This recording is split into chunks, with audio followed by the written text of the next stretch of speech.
digital marketing for HVAC and home service businesses. Strategies and stories from industry experts to help you succeed. Welcome to the OUTWORK'em podcast. Today I'm here with Ben Van Balen. If you're having trouble remembering that, it's just like Van Halen. I mean, Ben Van Balen. I checked in with him to see if I was saying his name right. He said just like Van Halen. So from now on, for me, I don't have he's the guitar basically skills. Ben Van Halen. Yeah. I don't have the vocals or the guitar skills, but I can certainly fix an air conditioner. We're here to promote his next concert. But no, in all seriousness, I was introduced to Ben. I'm your host, Ryan Kearney, as always. Sometimes my wife, Jana, also hosts some guests. But I was introduced to Ben by a mutual friend of ours and found out about his business in Pittsburgh, Pennsylvania, my hometown. We had a quick chat to see if it made sense for us to see how we could help each other. And I thought it'd be awesome to have him on the podcast and let him share his story because it is unique. It's not every day I sit down with someone who is running a business that's been around for over 70 years. And yeah, I want to hand it off to Ben here to tell us a little bit about that story of how the family business got started and how he was able to keep it going. Usually, after it passes hands a few times, someone messes it up, but that's not the case here. Ben came in and kept everything going for the family, and I'm sure they all have a lot of appreciation for that. So, Ben, thank you, and love to hear about how the journey's been for you.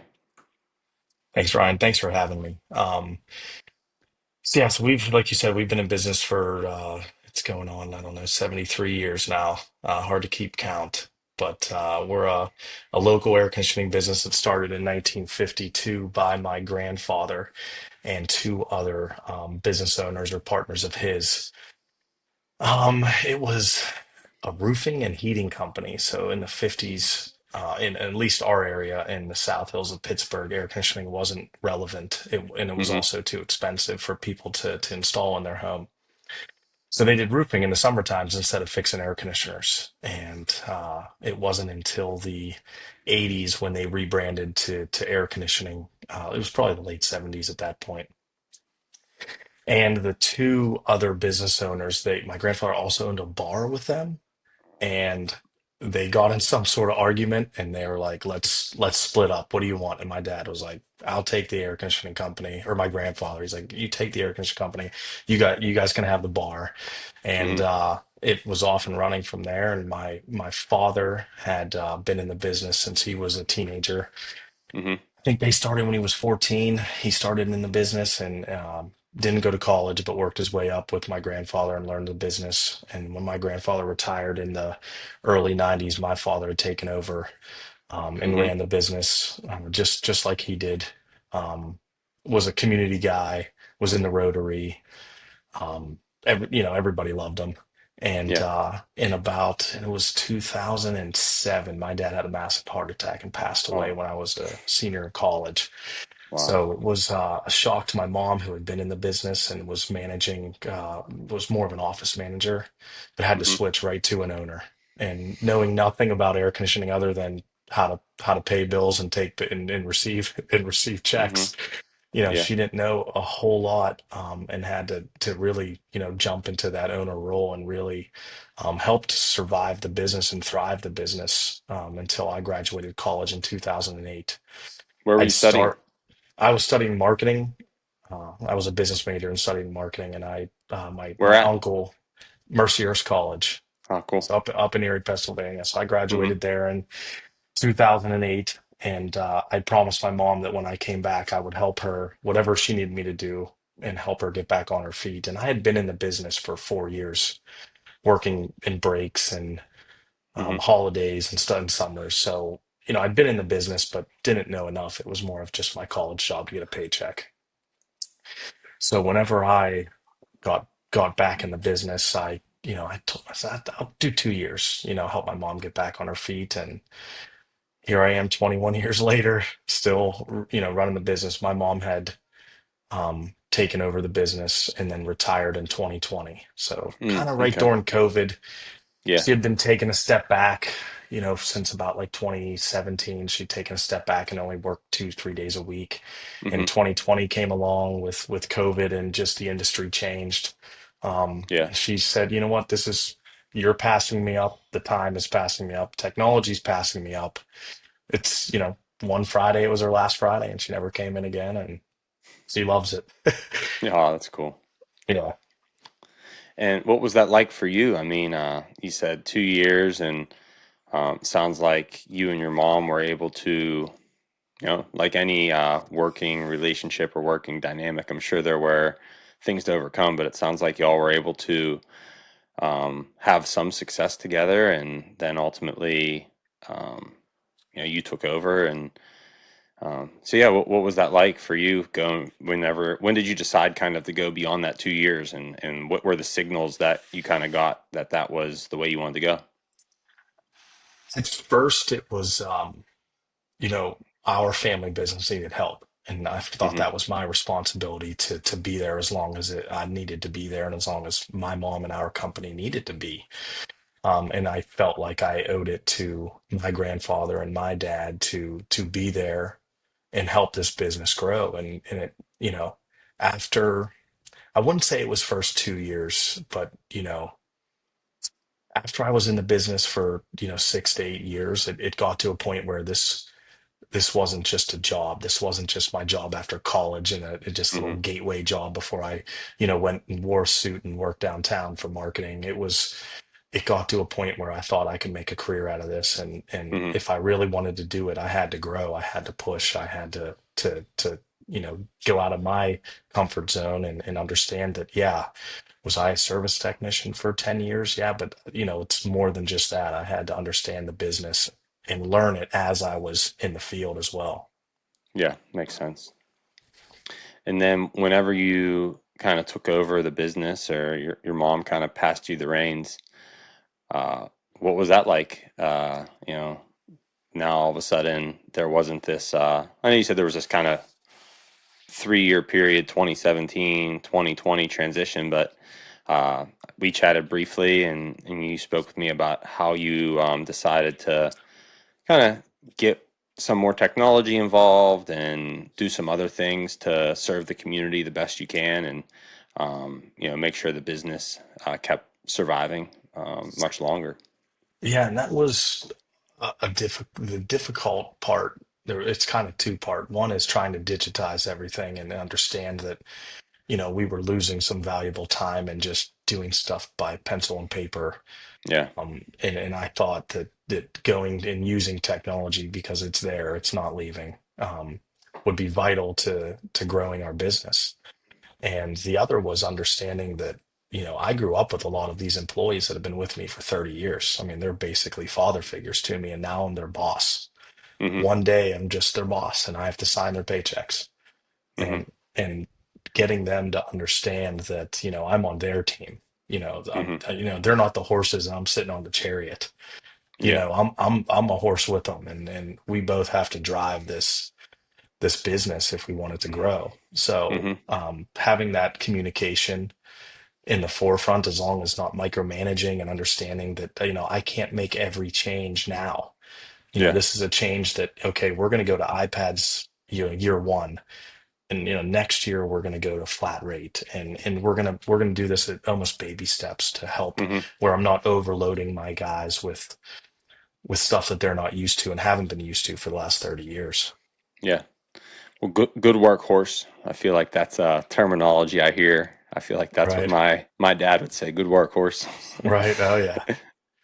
uh, and with that, so it sounds like the business went over some changes whenever air conditioning became a thing. They quit doing roofing and started doing AC, and that was probably a major advancement in technology back then. Right. So I'd say you're kind of continuing the trend of how your family does business, and you know doing your part to keep up with technology and the trends that are ahead of us.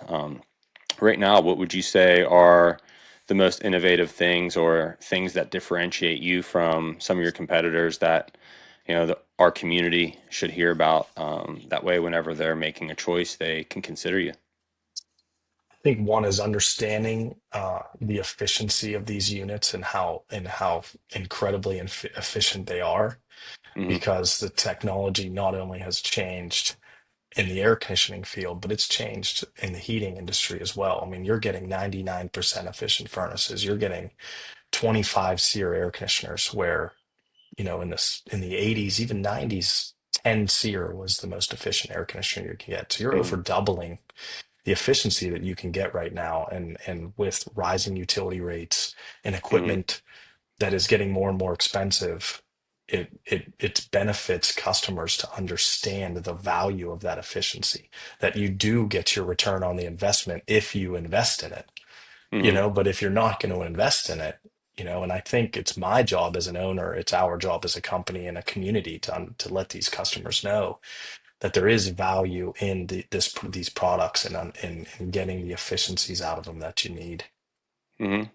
Yeah, I hear a lot about that. And I asked you if you had any things seasonally going on, promotion, stuff like that to help out the community in need. And you mentioned some tax and some different things that people can take advantage of. Could you go into that a little bit and how you probably weave in what you were just sharing about educating people and then also how they can take advantage of some of these incentives? Right. Yeah. There's multiple incentives and tax credits that you can get. One is with your local, con or supplier. So, we're Lennox dealers. So, Hmm. Mitsubishi dealers, they all have their own tax credits. Although Hmm. it's for the high efficiency equipment that, it kind of gives you the incentive to maybe pay a little bit more to get that rebate up front. The other is Hmm. your utility rebates and your tax credits. So, utility companies can give you, a couple $100. It could be 600. It could be $1,000 based on your efficiency, but Yeah. you can get up to 2,000. Well, you can get up to $2,600 in tax credits given the right system, Hmm. which That's is free significant. money. It's free money. So letting your customers understand that, yeah, this furnace, this air conditioner might be an extra $1,000, but you're getting a $2,000 tax credit. So utilize it. It's not every day that the government's going to give you some free money. So when they give it to you, you Yeah. take it. True that. True that. So if that's something someone has an interest in or wants to take advantage of, um, are y'all able to help guide them to make sure they're making the choice that's going to make them eligible for that type of money from the government and things like that, or how does that work? Yeah, that's something that we handle. Any any equipment rebate that they get is handled through us. It's a Hmm. direct rebate that you'll get upon purchase. And then tax credits, we do outline the tax credit. We send them a link showing them how their accountant can adjust that on their tax forms as well. So Hmm. it can be confusing to some people, especially in older generation. They tend to not understand, and they think it's not there. It's Yeah. not money. It's just they're just telling you to sell you on it. But Hmm. it is there. We're there every step of the way, and we tell people as long as you pay taxes, you get the credit. Hmm. Awesome. Yeah, that's super helpful. Yeah, it's great. And right now, your primary market that y'all serve, is there boundaries around who you serve, or you know whose whose communities are you in, and where would you like to work more? We're pretty. I would say 80% of our business is in the South Hills. Hmm. Um, when you're a demand-based service company, you have to be able to get there fast. Yeah. And if I'm in Bridgeville and someone's calling me from Natrona Heights, the odds of me getting there same day are slim. Hmm. So when a customer calls, my job is to get there as quick as I can. If I can't, that's when I'm honest with our customers that call in and say, you're a little out of our boundary. We can get there on this day, but we cannot get there same day. So Hmm. when I look at my region and my territory, it's somewhere that we can get within a day, if somebody calls without heat or cool. And I Yeah. think it's expanding, as you get more popular, as everybody's on the internet now. So Hmm. when you're on a a Google review or a Facebook page, a community page, and someone recommends your triangle air conditioning 5 times, someone's going to call you. So as Yeah. long as you're, honest with somebody, and if it's not 90 degrees on a Friday, we're most likely going to be able to get there same day. Gotcha. Makes sense. And then you mentioned it's growing, the internet's growing, but y'all are growing too. Mhm. Um, your team is probably growing, and you shared with me how you've been able to hire good talent and people who are competent in their craft. And could you share a little bit about that, about how you're able to grow while keeping the quality intact for Mhm. your service? Yeah, so in about 5 years ago, we were anywhere from an 800 to a $900,000 business. This year, we're on pace to hit anywhere from 2.5 to 2.7 million. Hmm. Um, and the growth is there, not only has the volume increased, but I also purchased a small HVAC business that was also in the South Hills. Mm. It was an older family-owned business, smaller. Um, they did under a half a million normally in revenue, Hmm. and but they had 2 to 3 good employees, and they Hmm. had some assets that I could purchase. So in doing so, purchasing that business really helped take my business to the next step, because Hmm. I instantly got employees um, that knew the company. They knew their Hmm. customers. They knew the geographic location. They could step Hmm. right in and work. They had the vehicles to do it. And that really helped my business grow. Not all of them are still with me now, but the nucleus of those employees are with me. And I think it's a good way to grow your business and also retain employees and hire, instead of, everybody talks about the workforce, how you can't find anybody to work anymore. Hmm. You buy a small business that has 2 or 3 guys. I mean, you can increase 800 to a million, $1 million in revenue, Yeah. if you wanted to, with that amount of guys. So Hmm. it's a quick way to hire. It's a quick way to retain them. Hmm. Luckily for me, my business model, my philosophy was lined up with the company I purchased. And I think that's a crucial point in acquiring a new business, is understanding that their business model kind of has to match yours. And in doing so, that's ultimately why I just decided to do that. Oh, sounds like it was a fun adventure, It was new. for I mean, sure. it was definitely my first time ever. I had a couple mentors that I talked to about this, and it was something that I just jumped and did it. I had Yeah. no Was it kind of like experience an doing it. Yeah. Was it kind of like an edge for you, but they were like, "Hey, this is a no-brainer. You got to do it." It wasn't. It kind of was. I got to the point in the purchase, that there was no real risk. I Mm, wasn't, okay. I was paying basically, cash out of my bank account, and I wasn't taking a loan out to purchase the business. So Yeah. other than the cash I had and the equity, there was no true risk. Yeah. And I had like 92% retention of those customers. Wow. And when I first took the business over, I went on every service call that I could go on to meet every Yeah. customer. And I Hmm. handed them a letter, Hmm. showing them like, hey, this is what this company told me that they thought about my company. This is what I thought about their company, and why I decided to purchase, and why I'm so excited to have you as a customer. And we have Hmm. 92% retention on those customers. And they had That 1,500 customers. that's So that's an awesome it's, story. yeah, it's So yeah, great. you did the hard work up front. You did your due diligence on the transaction, and then you followed up with kind of boots on the ground, follow through to make sure you did everything you could to make it a success. So, congratulations on your Thank you. growth and continuing your family's legacy. Thank you. The Oh, you're welcome. So, in the South Hills, Pittsburgh, Pennsylvania. Ben Van Balen with Triangle Air Conditioning. He's your go-to. You don't have to worry about quality because they're a growing company. I know some people will say like, oh, I like to work with a smaller company.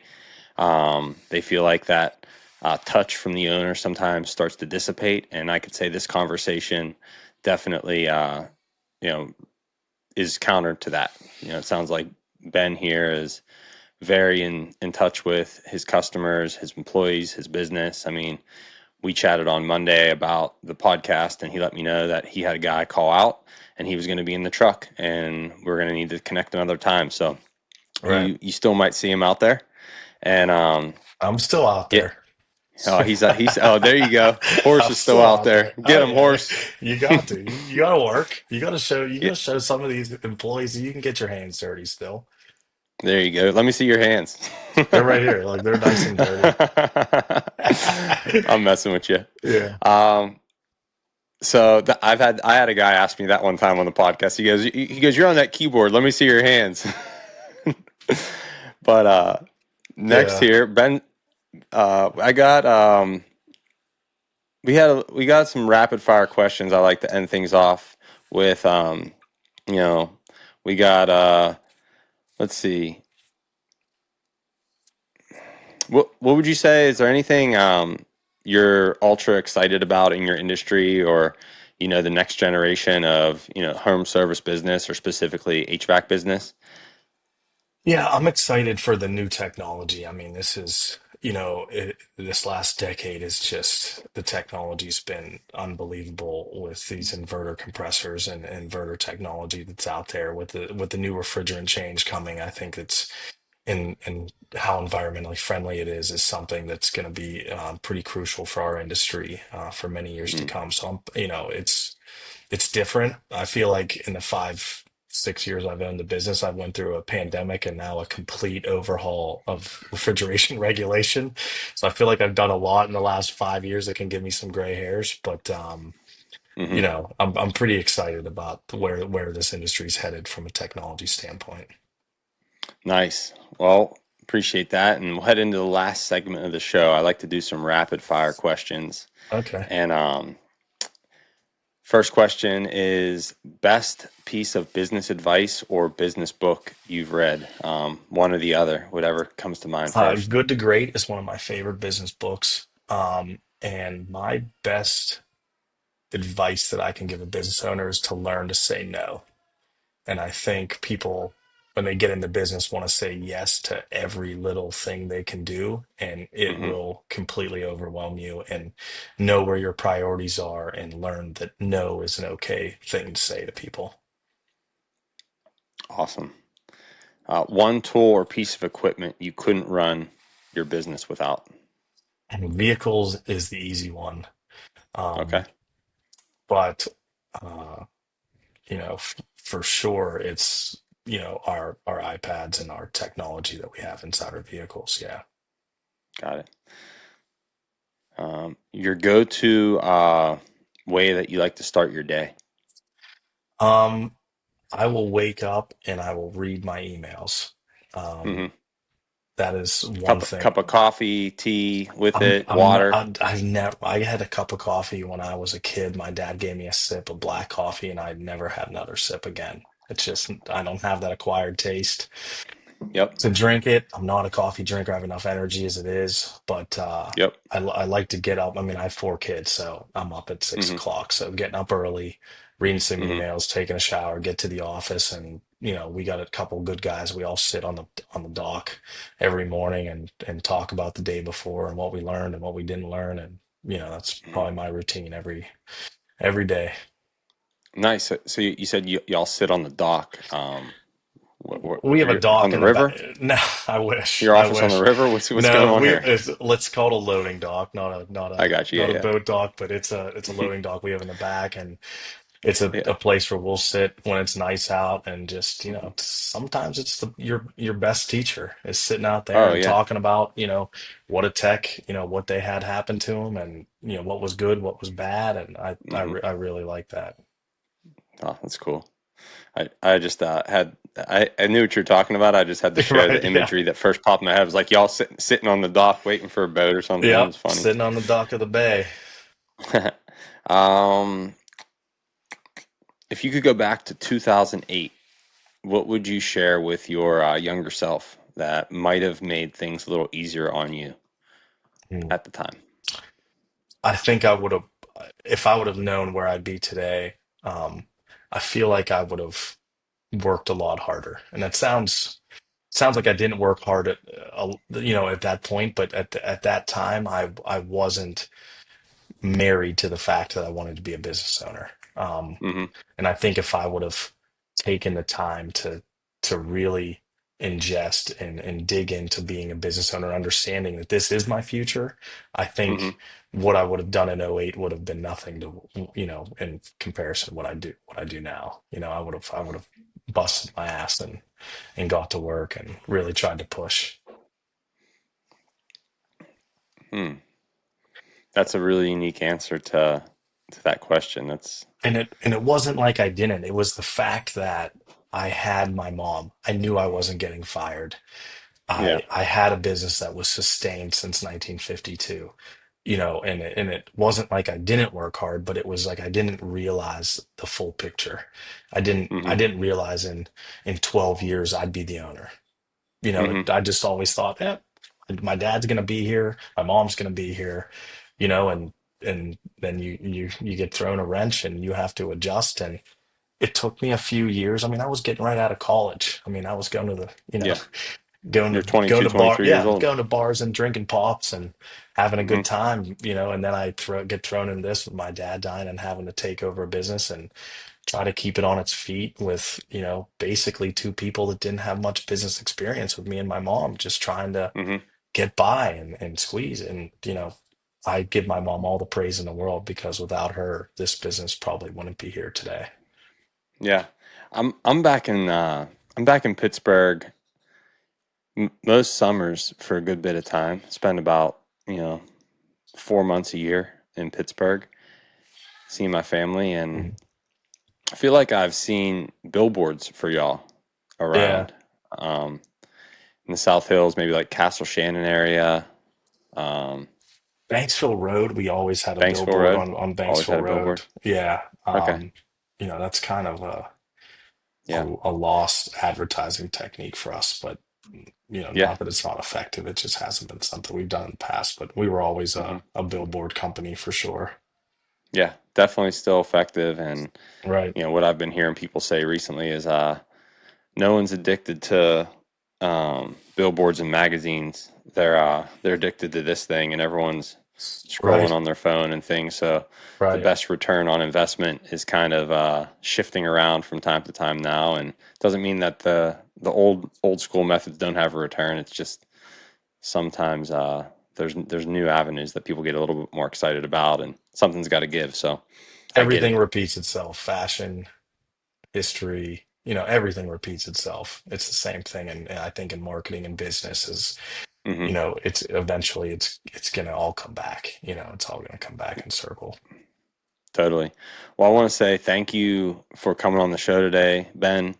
It's been awesome to get to know you. It's been awesome to hear your story.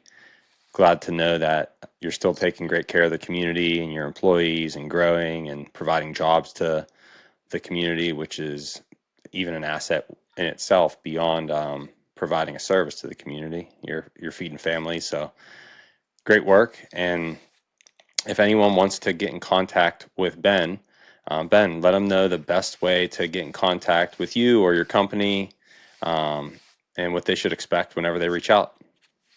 Yeah, the best way, like always, you can Google our company at Triangle Air Conditioning. We have a website, triangleairconditioning.com.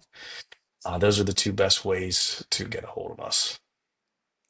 Awesome. Sounds like on the website there'll probably be contact form, phone number, Everything. Yep. things like that. Yeah, yeah, Cool. you can get it all. Thank you very much for having me. It was awesome doing this. You're welcome, and thank you for coming on the show. So everyone, Ben from Triangle HVAC, Pittsburgh, Pennsylvania.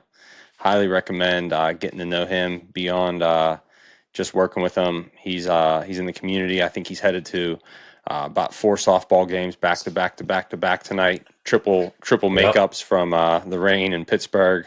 I remember playing sports as a kid, That's all and it does here. baseball was my least favorite. I'd get all hyped and it'd be canceled 75% of the time. And Yeah. then one day I'd have to play 6 games and I didn't really feel like doing more than 2. I know, and I get yelled at just as much. I just you go from owner to coach all within an hour.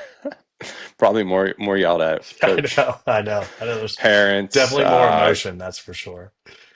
Cool. Well, I'm gonna end it here and appreciate everyone for tuning in.